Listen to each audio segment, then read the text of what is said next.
do it in a perfect way with shleimus, with perfection, you have to be connected. That is a prerequisite for you to be able to mashpia, to positively affect, impact your fellow Jew. Wherever you get your podcasts from, or our own website, prismoftorah.org. This is the Prism of Torah with Rabbi Aaron Prisman. Shalom Uvracha. In this week's Parshas Behar, I would like to share with you an idea I want to suggest. And as we know, the Torah is learned in many ways. Shivim panim la Torah, and there's pardes, pshat, remez, drash, soid. Today I want to share with you something that's more on the side of remez. And I am zooming into the pasuk in Perik Kaf Hei, pasuk lamed Hei. It says the following: V'chiyamuch achicha umatei yodo imach. And if you see that your fellow Jew is about to fall, i.e. is becoming poor, and you can help him out, umatei yodo imach, and he's holding on to you to get help, ve'echzakta bo, you should hold on to him and save him. Ger v'toshav v'chayimach. And again, it says that if you have someone that's a ger and a toshav, which Rashi explains it's someone that believes in Hashem and is not oived avodah zarah, also you should help him, v'chayimach. You should live with him and help him out. Now, if we look at this pasuk very carefully, there's three main questions I want to raise about this pasuk. And it's not only me raising.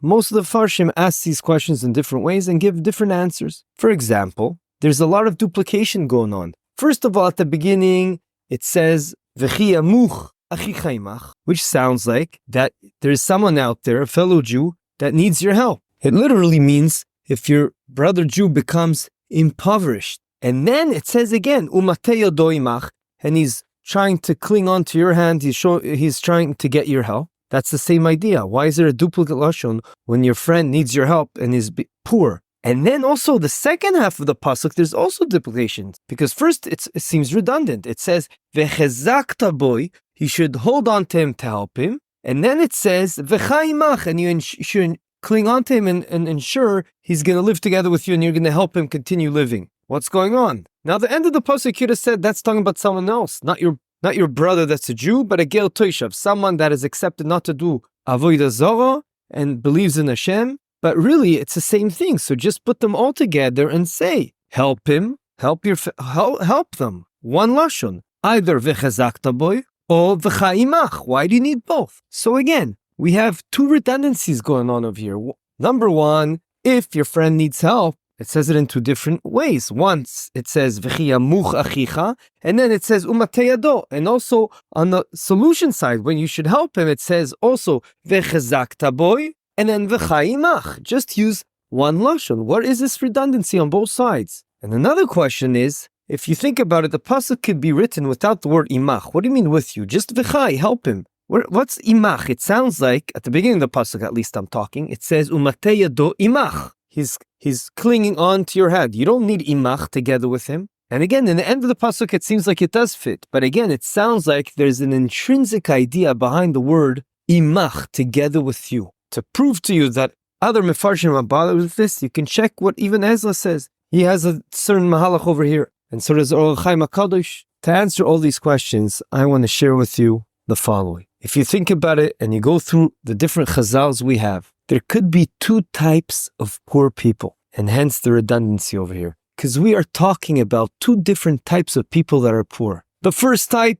is the obvious that we all know, that literally he's poor and he needs help financially. However, there's another type of poor. There's the type of poor that he's not gashmias-wise poor, but rather either emotionally or spiritually is poor. Where do we see such a notion, such an idea, such a concept that being poor in that way is called being poor? As the Gemara Nedarim in Daf Mem Aleph Amud Aleph says, "Ein ani ela bedea." In your mind, a person could be poor. And now we can fit everything perfectly. Why? Because when it says in the pasuk, "V'chiyamuch achicha imach," at the beginning, "V'chiyamuch achicha," that is in reference to this spiritual type of poorness of emotional wise. And then when it duplicates it and says umatei yodo, and is showing his hand and is trying to cling on to you, that symbolizes that physically, gashmias wise, he needs help. He doesn't have money. And that's why it says his hand, because hand represents something physical. So there you have it. We want to suggest over here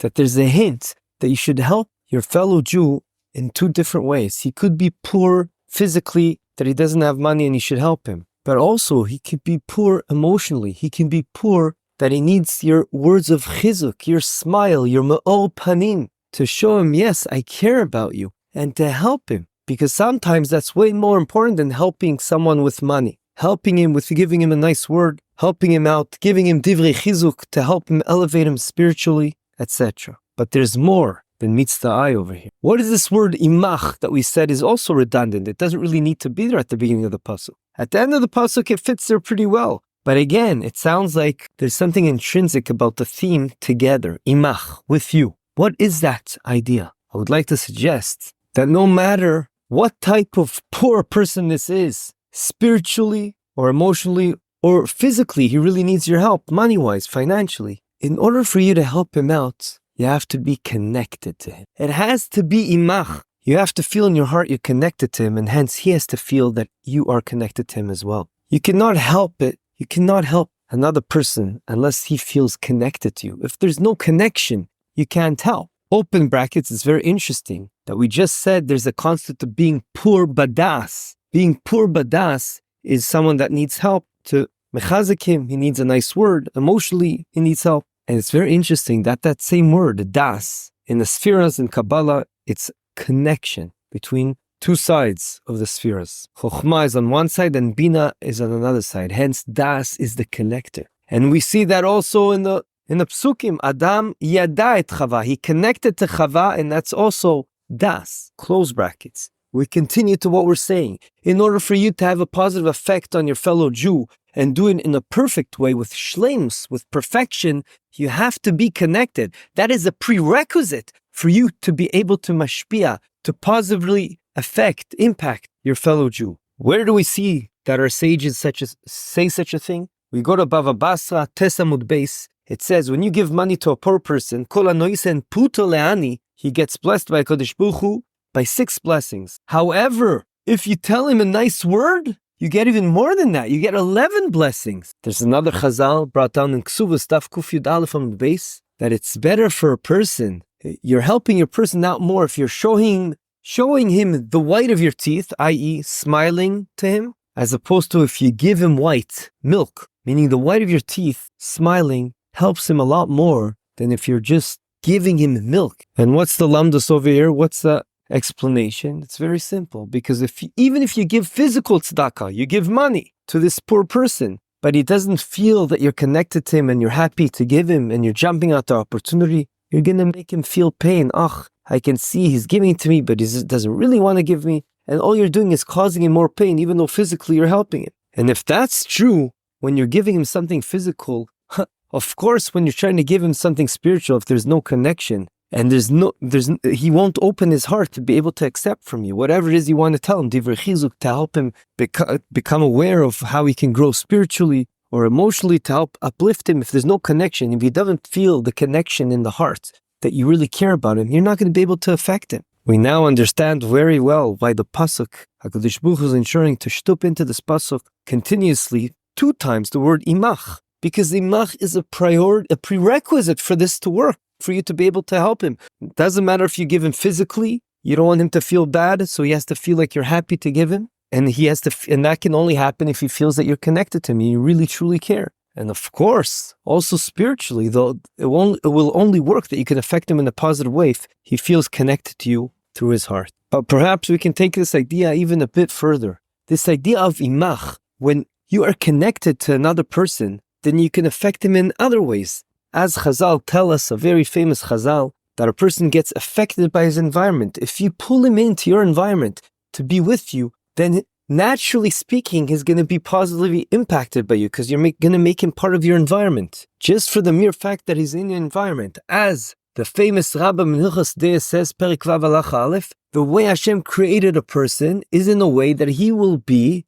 impacted by his friends in his environment. And hence it's very important, the Rambam says, that a person connects to good people and tzaddikim, because it'll affect him. Shlomo HaMelech says this in Mishlei, Yud Gimel Kaf. If a person runs after Chachamim, he's smart. He's going to become even more smarter because he gets affected by them. Rabbi Yossi ben Kisma in Avos, Perik Vav, Mishnah Tes. Even if you give me all the money in the world, I'm not going to follow you.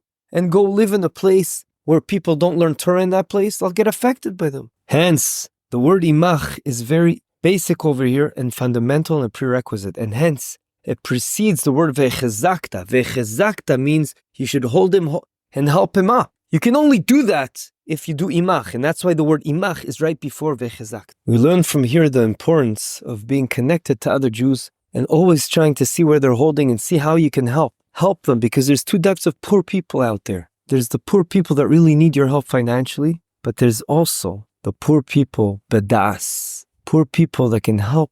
You can help them emotionally, you can help them spiritually, give them divrei chizuk, and affect them in a positive way. But to do that, you have to be connected. I do have to say a disclaimer before I bring it home with a beautiful story, I think, and that is that although there's a huge mitzvah to help your fellow Jew, like we're explaining now, but we also know there's a Gemara in Bava Metzia Daf Samech Beis Amud Aleph. It says, V'chai achicha imach, and from here we learn that your life comes before even your friend's life. Why am I saying this? Because of course we're saying he's going to be affected by you if you draw him into your environment. That in itself will have a positive effect on him. And that's why it's good to be connected. However, sometimes if a person's not strong enough himself, and that's what we spoke about last week, then he can be drawn the other way. So a person has to be smart and think. And ezu chacham haro'es hanoilad, a smart person, a wise person, someone that can see what's going to be born in the future. And if he sees he's being pulled down by this other person, he has to be very careful. But if you're strong enough and you're part of a group and you can pull someone in and affect him, adarabah, it's a huge, huge mitzvah.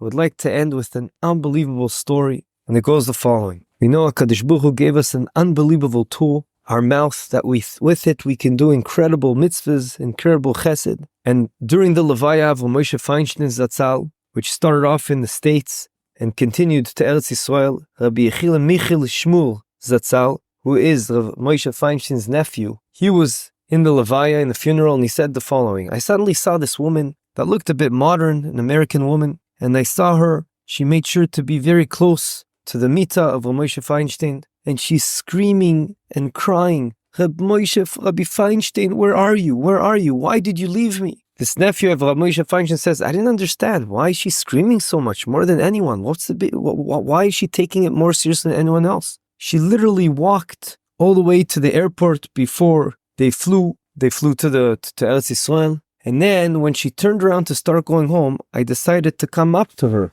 says Rabbi Yechiel Michel Shmuel. And he asked her, I know all the family. Are you part of the family? Perhaps I wasn't aware of you because I thought I knew all the family. So this woman answers him back, I'm more than just family. And she started telling her story and her kesher, the connection she had with Moshe Feinstein. It comes up from her story that already in the past 42 years, this person who was a widow was calling Moshe Feinstein every Friday, who was the Gadol Ador Moshe Feinstein. And every Friday, every week, she made sure to ask them two halachic questions. Question number 1, what time is candle lighting? Question number 2, when is Motzei Shabbos? Every week. Moshe never got upset. He always asked, he took the opportunity to ask her all kinds of questions. How are you doing? How are you feeling? How's your blood pressure? How's your cholesterol level? 2 minutes of just giving her attention, asking her all kinds of questions about her life.